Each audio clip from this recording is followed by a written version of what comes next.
تمہارے پاس اعتراض کی گنجائش نہیں ہے کہ یہ حکم کیوں ہے تو کیوں ہے، آ جائے سمجھ تو ٹھیک، نہ آئے تو بھی ٹھیک، تمہارا کام اطاعت کرنا ہے، سرنڈر کرو۔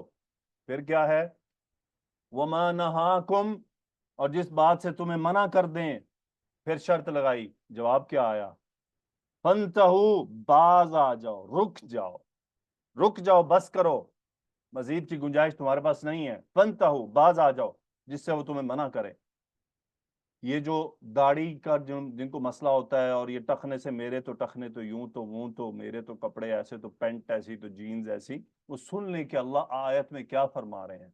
وَمَا آتَاكُمُ الرَّسُولُ فَخُذُوهُ وَمَا نَهَاكُمْ عَنْهُ فَانْتَهُوا۔ اب اللہ تعالیٰ کے نبی جو حکم دیں گے اور جو اس سے منع کریں گے، وہ کہاں آئے گا؟ وہ قرآن میں آئے گا؟ اللہ کے بندو، وہ حدیث میں آئے گا۔ اس کا مطلب حدیث آنے والی تھی آگے، اس کا مطلب اللہ کے نبی کی احادیث اکٹھی ہونے والی تھی۔ یہ اللہ تعالیٰ ہمیں خبر نہیں دے رہے تھے، اور کیا ہے؟ یہ بات ہم تک کیسے پہنچنی تھی کہ اللہ کے رسول نے کس بات کا حکم دیا، کس سے منع کیا؟ کیونکہ وہ تو قرآن میں نہیں آ رہی ہے۔ اس کا مطلب وہ تو صحابہ کے ذریعے ہم تک پہنچنی ہے کہ اللہ کے رسول نے اس بات کا حکم دیا تھا، اس سے منع کیا تھا۔ لیکن یہ آیات کون سمجھائے لوگوں کو؟ عربی نہ سمجھنا بھی ایک بڑی ظلمت ہے۔ اس کے بعد اچھا، یہ سب بات کر کے اللہ تعالیٰ نے، غور کیجئے اینڈ کیا کیا، غور کیجئے اینڈ کیا کیا، واتقوا اللہ، اللہ سے ڈرو۔ کیوں ڈرنا ہے؟ سبحان اللہ، اس آیت کا اینڈ اللہ تعالیٰ نے بڑا سخت کیا ہے، ان اللہ شدید العقاب، اللہ بڑی سخت سزا دینے والا ہے۔ یعنی اگر تم نے اس آیت کو اگنور کیا، اس آیت کو ہلکا لیا، تو پھر سن لو، ان اللہ شدید العقاب۔ اللہ نے یہ نہیں فرمایا ان اللہ غفور رحیم، کہ کوئی نہیں، اگر نہیں مانی، نہیں عمل کیا، نہیں رکے، تو چلو اللہ بہت معاف کرنے والا ہے۔ سبحان اللہ، ذرا غور کریں، اس آیت کے اینڈ اللہ تعالیٰ نے اس بات پر نہیں کیا، بلکہ مزید ڈرا دیا کہ تمہارے دل میں یہ خیال نہ آنے پائے کہ کوئی نہیں، چل جائے گا، کوئی نہیں، کچھ نہیں ہوتا، کوئی نہیں، یہ نہیں ہوتا، نہیں، کچھ نہیں ہوتا نہیں ہے۔ ان اللہ شدید العقاب، اللہ کے نبی کے احکامات کی مخالفت کرو گے، منع کی گئی باتوں سے نہیں رکو گے، تو پھر سن لو۔ اور یہ کرنا کیوں ہے؟ چونکہ تمہیں اللہ سے ڈرنا ہے، اللہ سے ڈرو اور اس پر عمل کرو، اللہ کے رسول کی باتوں کو ہلکا مت لو۔ اب آتے ہیں حدیث کی طرف، ہمارے پیارے رسول صلی اللہ علیہ وسلم نے اس معاملے میں کیا خبر دی اطاعت کو لے کر۔ کل امتی یدخلون الجنت، میری ساری امت جنت میں داخل ہوگی۔ سبحان اللہ، میرے اور آپ کے لیے خوشخبری ہے، ہمارے دل کو تسلی ہے۔ کل امتی، ساری امت، میری ساری امت، کل امتی، میری ساری امت جنت میں داخل ہوگی۔ پھر آگے کیا ہے؟ الا من ابا، اوہ، یہ کیا ہوا؟ سوائے اس کے جس نے انکار کر دیا۔ وہ کون بے وقوف ہے جو انکار کرے گا کہ میں جنت میں نہیں جاتا؟ حالانکہ آپ کیا فرما رہے ہیں؟ کل امتی، یعنی میری امت میں سے ایسے لوگ ہوں گے جو انکار کرنے والے ہیں۔ الا من ابا، سوائے اس کے جس نے انکار کر دیا۔ صحابہ کی تو جان پہ بن گئی۔ قالو، عرض کیا، یا رسول اللہ صلی اللہ علیہ وسلم، ومن یا ابا، کون انکار کرے گا؟ یعنی انداز یہ ہے کہ کیڑا بے وقوف انکار کرے گا، کیڑا جاہل انکار کرے گا کہ میں جنت میں نہیں جاتا؟ کون ہے ایسا؟ آپ نے کیا جواب دیا؟ قال صلی اللہ علیہ وسلم، من اطاعنی دخل الجنہ، جس نے میری اطاعت کی، میرے احکامات مانے، میرے احکامات کو اہمیت دی عملی طور پر، دخل الجنہ، جنت میں داخل ہوا۔ داخلہ فعل ماضی آ رہا ہے، اطاعنی ماضی آ رہا ہے، کنفرمڈ ہے کہ جس نے ایسا کیا اس کے ساتھ ایسا ہوگا، that is confirm for sure. پھر کیا ہے؟ وَمَنْ عَصَانِي، جس نے میری نافرمانی کی۔ یہ نہیں فرمایا کہ جس نے میرے احکامات کا انکار کیا۔ انکار کیا ہوتا ہے؟ جو انکار کرے گا وہ کافر ہے، کافر ڈکلیئر کر دیا جائے گا۔ یہاں ہے من عصانی، جس نے نافرمانی کی کہ اس کو حکم دیا تھا، اس نے نہیں مانا، فقد ابا، یقیناً اس نے انکار کر دیا۔ اس نے جنت میں یہ انکار کس بات کا کیا؟ اس نے یہ چونکہ یہ جواب کس بات کا آیا؟ اس بات کا آیا ہے کہ جنت میں داخل ہونے سے کون انکار کرنے والے ہیں؟ الا من ابا، یہ جواب ان باتوں کیا ہے کہ جس نے انکار کر دیا، یعنی اس نے یعنی اصل میں کیا ہے؟ من آسانی، جس نے نافرمانی کی، پس یہ نتیجتاً یہ انکار کرنے والی بات ہے کہ میں جنت میں نہیں جانا چاہتا.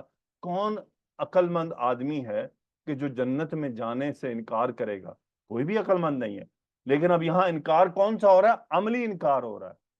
یہ صحیح بخاری کی حدیث ہے. اگلی بات سن لیتے ہیں. اتباع کیا ہے؟ اتباع کی آیت تو ایسی ہے جو ہمیں بہت بڑا پیغام دے گی. اللہ نے پہلا حکم دیا، کل، کہہ دیجئے. حکم ہے، کل. کس کو کہہ رہے، کس سے فرمایا جا رہا ہے؟ رسول اللہ صلی اللہ علیہ وسلم. کہ آپ کو اللہ نے حکم دیا رسول اللہ صلی اللہ علیہ وسلم کو کہ کل، آپ کہہ دیجئے. کیا کہنا ہے یا اللہ؟ شرط لگانی ہے آپ کی امتیوں پر. یا اللہ کیا شرط لگانی ہے؟ ان کنتم تحبون اللہ، اگر تم اللہ سے محبت کرتے ہو.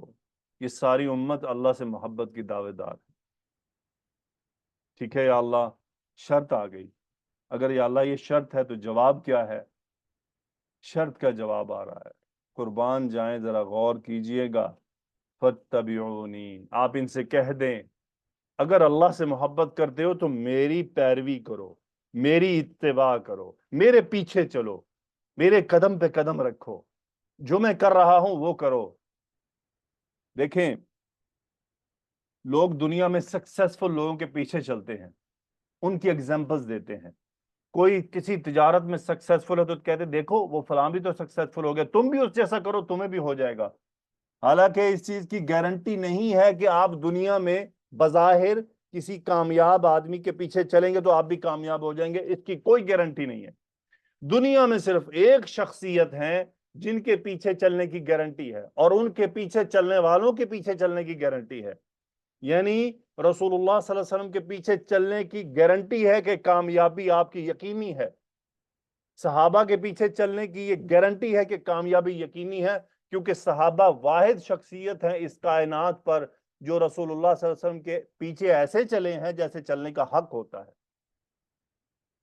اور کوئی گارنٹی نہیں ہے. نہ کسی امام کی گارنٹی ہے، نہ کسی مفتی کی گارنٹی ہے، نہ کسی عالم دین کی گارنٹی ہے، نہ کسی مبلغ کی گارنٹی ہے، نہ کسی استاد کی گارنٹی ہے.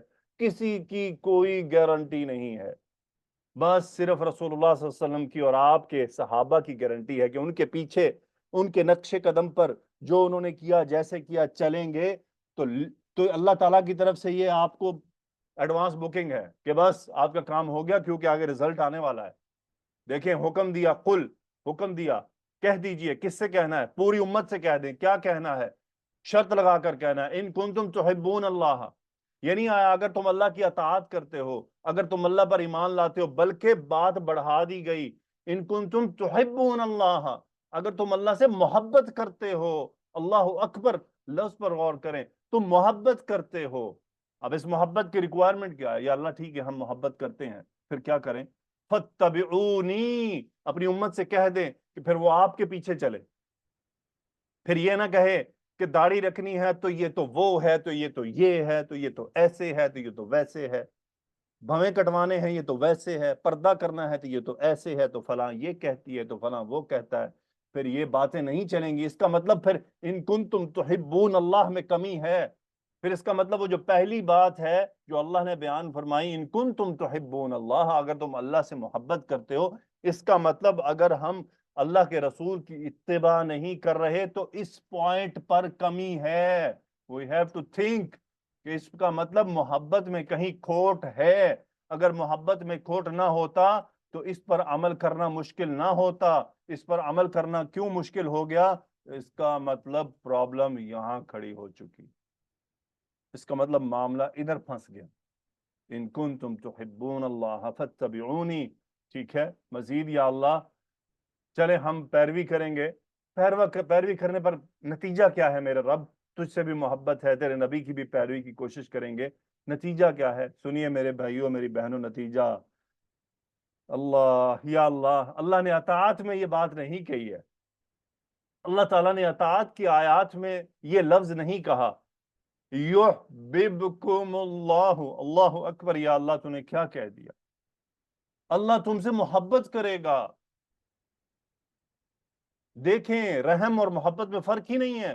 واحد آیت ہے قرآن میں جہاں اللہ تعالیٰ نے رسول اللہ صلی اللہ علیہ وسلم کی اتباع پر نتیجہ کیا سنایا ہے؟ یحببکم اللہ، اطاعت کے بعد یہ نہیں فرمایا اطیعوا اللہ والرسول لعلکم ترحمون، اطیعوا اللہ والرسول لعلکم ترحمون، بس یہاں کیا فرما دیا؟ یحببکم اللہ، اگر اللہ کی محبت چاہتے ہو، آپ اور میں ہم سب چاہتے ہیں کہ اللہ ہم سے محبت کرے، تو اس کے لیے کیا کرنا ہے؟ فاتبعونی، اللہ کے رسول کی اتباع کرنی۔ اور یہ کیوں کرنی ہے؟ کیونکہ ہم اللہ سے محبت کرتے ہیں، اس لیے کرنی۔ نتیجہ کیا ہے؟ یحببکم اللہ، اللہ محبت کرے گا، اور جب اللہ محبت کرے گا تو مزید نتیجہ کیا نکلے گا؟ وَيَغْفِرْ لَكُمْ ذُنُوبَكُمْ، واہ، نتیجہ کیا نکلے گا؟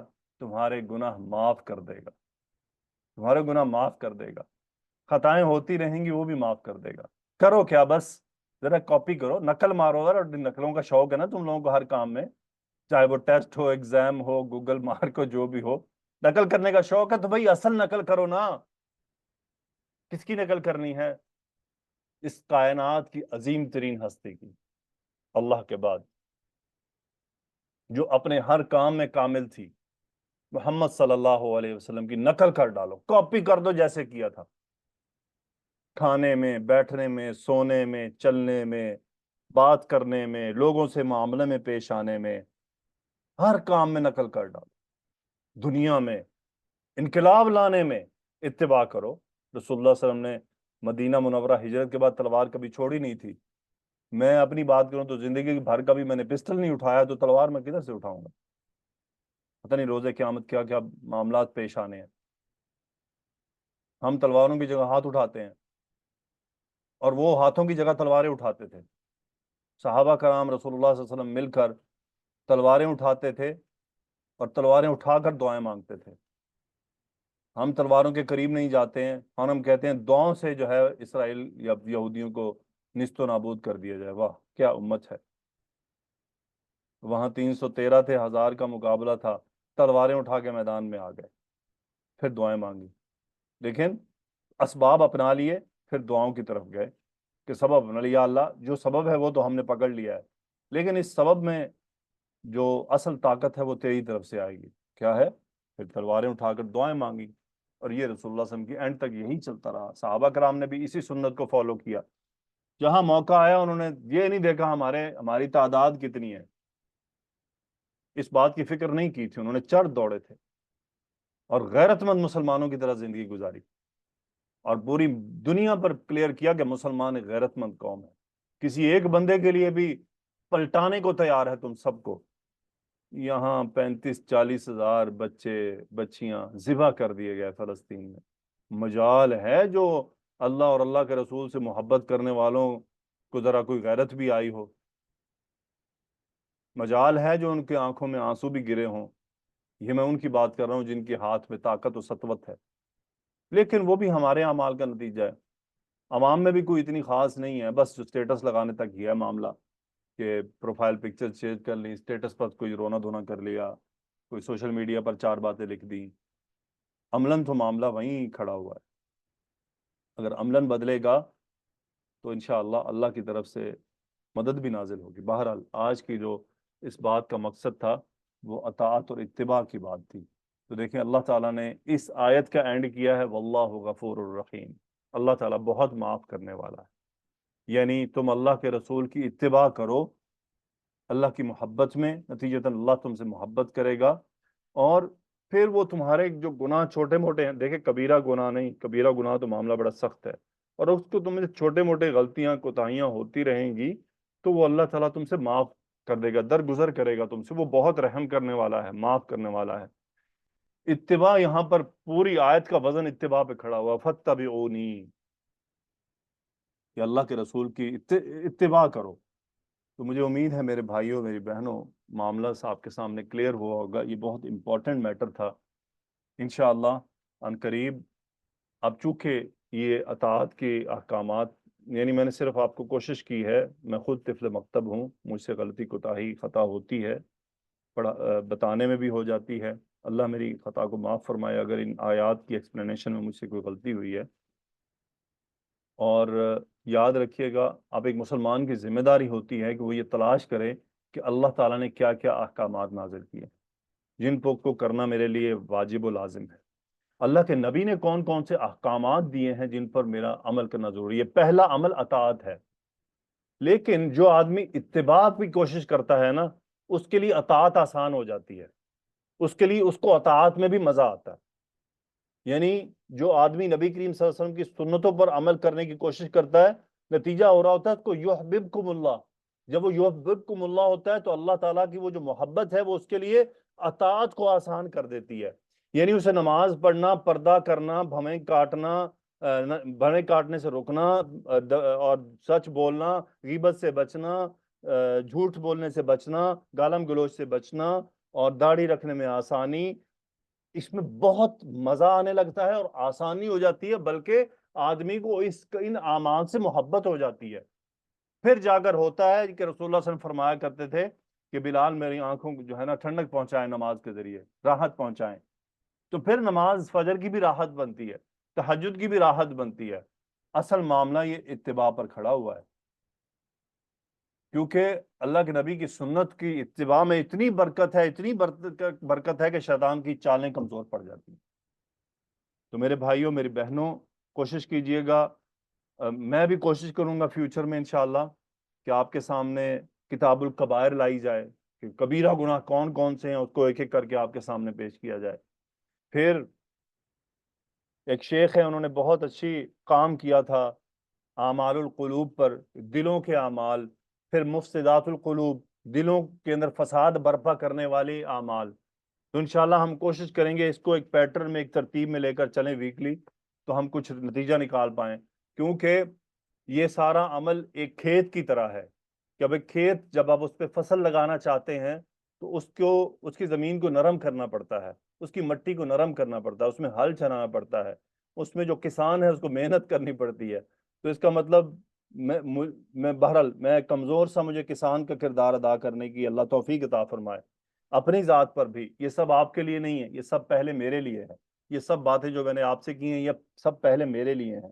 اللہ مجھے بھی توفیق عطا فرمائے، مجھ پر بھی رحم فرمائے، مجھے بھی اللہ سنتوں کی اتباع کرنے کی توفیق عطا فرمائے، مجھے بھی اللہ تعالیٰ اطاعت میں آگے بڑھنے کی توفیق عطا فرمائے۔ تو یہ سب پہلے میرے لیے ہے، پھر یہ میرے، یعنی میں آپ کے ساتھ اس کو شیئر کر رہا ہوں، اور کچھ نہیں ہے۔ میں کوئی نہ آپ کا استاد ہوں، نہ میں کوئی مولوی ہوں، نہ مفتی ہوں، نہ عالم دین ہوں، نہ میں صرف وہ کام کر رہا ہوں بلغوا انی ولو آیا، پہنچاؤ چاہے ایک آیت ہی ہو، ہاں، لیکن اس کو پہنچانے میں میں پوری کوشش کرتا ہوں کہ کوئی غلط بات نہ ہو، کوئی آپ تک غلط میسج نہ دیا جائے۔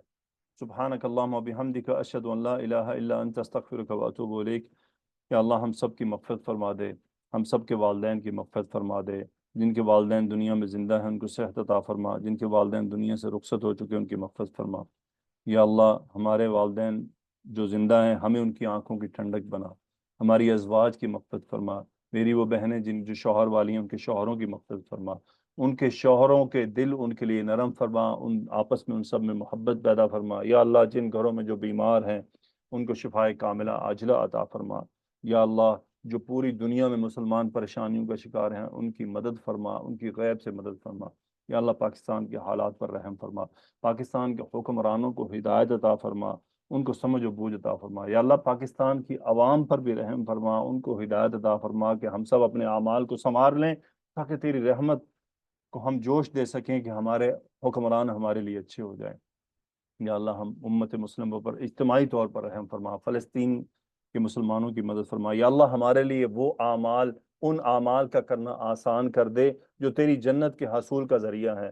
یا اللہ ان اعمال کو ہم سے دور کر دے، ان کا کرنا ہمارے لیے مشکل کر دے جو جہنم کی طرف جانے والے ہیں۔ یا اللہ ہمیں ایسے قول، ایسے عمل سے بچا جو جہنم کی طرف لے جانے والے ہیں۔ یا اللہ ہمیں ایسے قول، ایسے عمل عطا فرما، ان کی توفیق عطا فرما جو تیری جنت کے قریب کرنے والے ہیں، تیری رحمت کا حصول کا ذریعہ بننے والے ہیں۔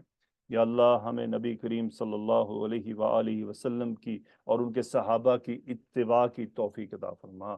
سبحانک اللہم و بحمدک، اشہد ان لا الہ الا انت، استغفرک و اتوب الیک۔ اللہم صلی وسلم علی نبینا محمد، آمین یا رب العالمین۔ السلام علیکم ورحمۃ اللہ وبرکاتہ۔